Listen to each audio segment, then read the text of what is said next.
Hello, my name is Lucy Jones and I'm very happy to present my excerpt of Gittersee by Charlotte Gneuss, published by Fischer Verlag. This was a novel that Charlotte Gneuss felt inspired to write after she found out that a surprising number of teenagers were Stasi informers during the GDR. It's set in the countryside near Dresden in the 1970s, and the main protagonist Karin is saying goodbye to her boyfriend Paul at the start of this passage.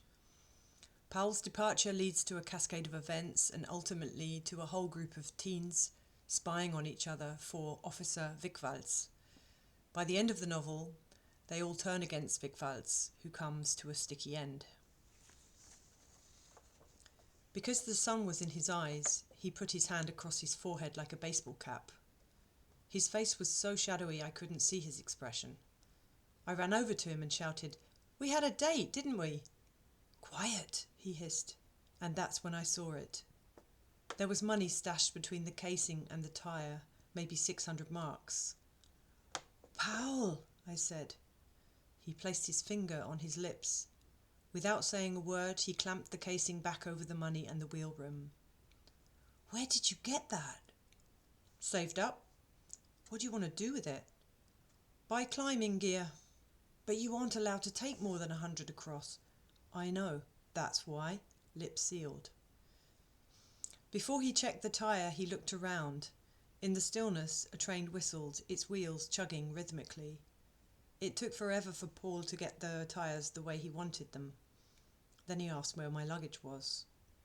"I'm not allowed to come." "What?" "Daddy won't let me." "Didn't you tell him you'd be back Monday?"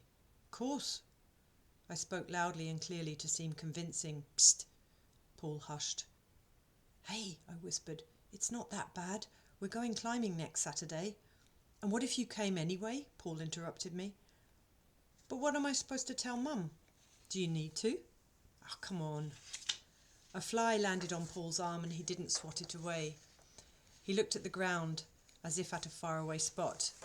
Then he stood up and brushed the sand off his knees. "Why do you need all that?" I asked, pointing to his bags. "Climbing gear, food, stuff," he shrugged. I didn't know what to do with my hands. He whispered, "Please, don't say a word about the money. You understand?" I nodded, and he nodded too. I woke up from a dream that night. I heard screaming like someone was being murdered. Instantly I sat upright.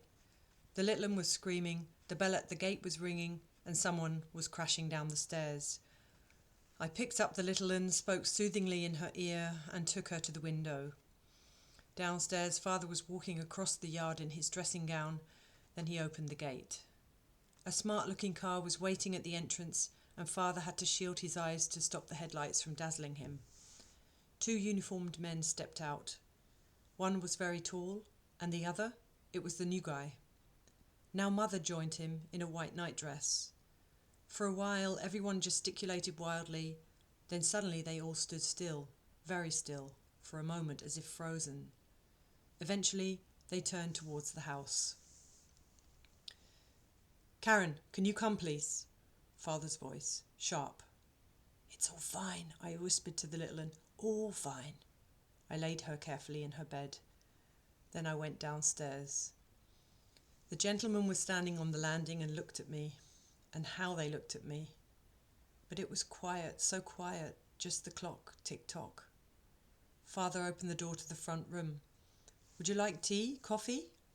The corner of his mouth was twitching. On the round dining table there was a beer, a salt pot, and 2 glasses. He hurriedly cleaned them away. Avoiding my eyes, he said, "Sit down." "My name's Ham," explained the tall man in the uniform, "and this is my colleague, Mr. Wigwals. We're here to clarify a matter, and we wondered if you could help us." He stroked his moustache. "You don't happen to know a Paul Forster?" I looked at Father, and Father looked at the floor. "Do you know a Paul Forster?" Ham asked. "You see, she doesn't know," Father said to Wigwals. "I'm the one asking the questions," Ham replied. Upstairs, the little one began to cry. Mum jumped up and slammed the door. "You can tell us everything," Wigwals said. It was the first time I'd heard his voice. It was deep and warm. There were still breadcrumbs from dinner on the table. "Are you scared to talk about it in front of your daddy?" Ham asked. He put some leniency into his tone and his hand on Father's shoulder. "I don't want to nose around in your affairs, but Paul takes your daughter to the woods every day. Let's just hope that soon she isn't—" He winked at Father as if to a friend. I arranged the breadcrumbs on the table according to size. "Karin, please."